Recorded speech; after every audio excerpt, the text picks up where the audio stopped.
Does talking to the camera feel like one of the most unnatural things you will ever do? You hit record and all of a sudden your voice goes up, you don't know what to do with your hands, and when you look at it, all you can do is cringe. That was me when I started YouTube. I thought because I had over a decade experience in TV news, I would be a pro at YouTube. But I was loud, I was extremely animated, and I was trying way too hard. But then one day I remembered that I always sounded more like myself when I was live in the field than when I was recording a story back at the station. So when I started using the tricks I used as a live reporter in my YouTube videos, I started sounding more comfortable and relaxed on camera. Today, I'm going to show you the 5 live reporter tricks that will not only help you relax and look like yourself on camera, these live reporter tricks will cut your editing time in half. By the way, this is day 7 of my YouTube challenge where I'm helping you figure out your style and your system so you can grow your audience and grow your impact with YouTube. This first live reporter trick is not only going to help you sound like yourself on camera, it's also going to help you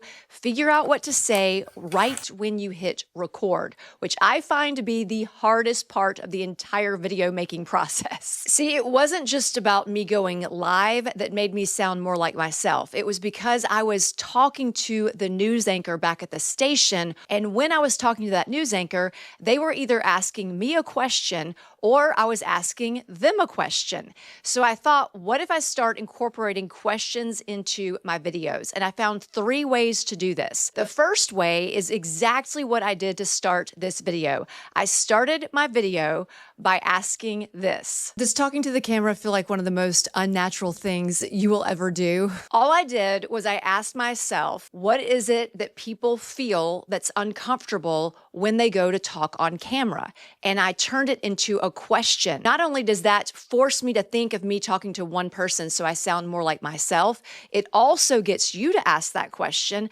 and you to say, yes, I feel the same way. So that hooks you into wanting to watch the video a little bit longer. But in order for this to work, the question you ask at the beginning of your video needs to be related to the topic and the title of that video. The second way I use questions to sound like myself on camera is to use ChatGPT and get ChatGPT to ask me questions right before I start recording, like this. Ask me a question about how I find ways to sound natural on camera. How do you find little ways to keep yourself sounding and feeling natural on camera? One of my favorite tricks to sound natural on camera is to say a person's name right when I start recording. Obviously, you're going to edit that part out, but I would just say something like Jenny. And then I would continue what I was going to say that's in my script or in my notes. And that way I'm visualizing a person I know, and it also helps my inflection, so I'm sounding like I would if I was just talking to one person who was in the room with me. That's a perfect example to share, and I think people will really find it helpful. Thanks. I think you need the pro version of ChatGPT to actually make that work, but it's so helpful because you can just leave it on your desk and just have an open conversation and continue to get it to ask you questions. This last way to incorporate questions into your recording is to go look at your comments or an email that has to do with the topic of that video. So I do this a lot when I'm reviewing people's channels. I will read their comment on my video, or I will tell people, so-and-so asked me this, and then I'm automatically thinking of talking to that specific viewer while I'm answering their question. So immediately I sound like myself on camera. One of my least favorite pieces of YouTube advice is to talk to the camera like it's a friend. But what does that mean? How do you actually do that?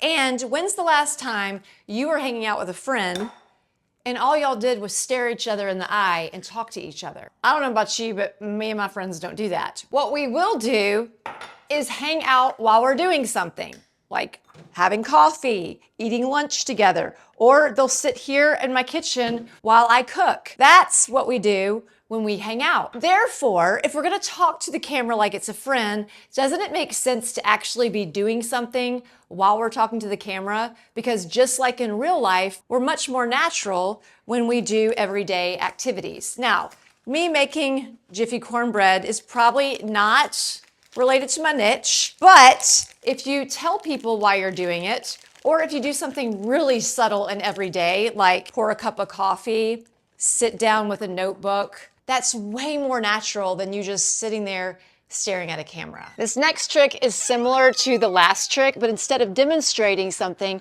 all you have to do is hold something.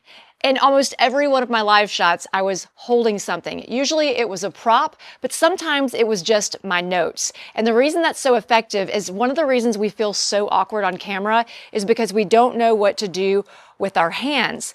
But if we're holding something that we normally would hold, it just helps us relax and feel more natural, and we're not so concerned and overthinking what we're doing with our hands. Do you find that when you see reporters on camera, a lot of times they are walking and talking? There's a reason that they do that. It's more interesting to watch the person walking than just standing there, but they also do it because it helps them sound more natural, because when you're walking, you're doing an activity that you do all the time.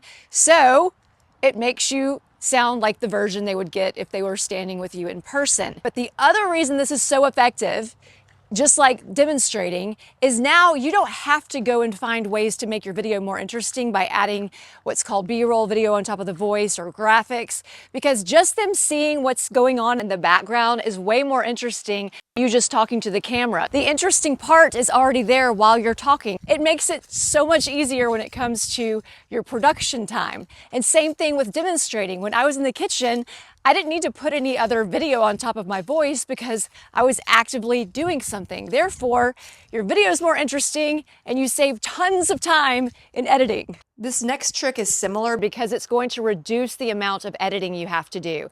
And the channel Tropical Plant Party is a master at it. Good morning. How you doing, Pumpkin? Excuse you. Jeff from Tropical Plant Party walks and talks in every video. He shows you his plants. He shows you how to plant things. And this works for any niche. If you are showing something that you're talking about, or if you're showing people how to do something, instead of recording the video after you talk about it, show it while you talk about it so that you don't have to actually edit it. So I could be doing a tutorial on how I record my videos. And right now I am showing you my tripod, my microphone, and my phone, and this is my simple setup. And not only did you see my setup, you saw my backyard, you saw my little dog, even though I don't even have to talk about him because he's totally ignoring me right now. But you see how that made it a little bit more personable because you got to see my life, just a little sliver of it. It's a beautiful morning. The reason I keep going back to Jeff's channel is not just for the plant education. He got me with the plant education, but he got me to stay there because he showed me his dog that looks exactly like my dog who passed away last year. It's that simple. Plus he lives in my area. So I feel like Jeff's my best friend, even though he's never met me. If you found this video helpful, you will love the rest of the 7-day challenge. To follow along, you can just click on the playlist on my homepage, or I've also got a link in the comments under this video.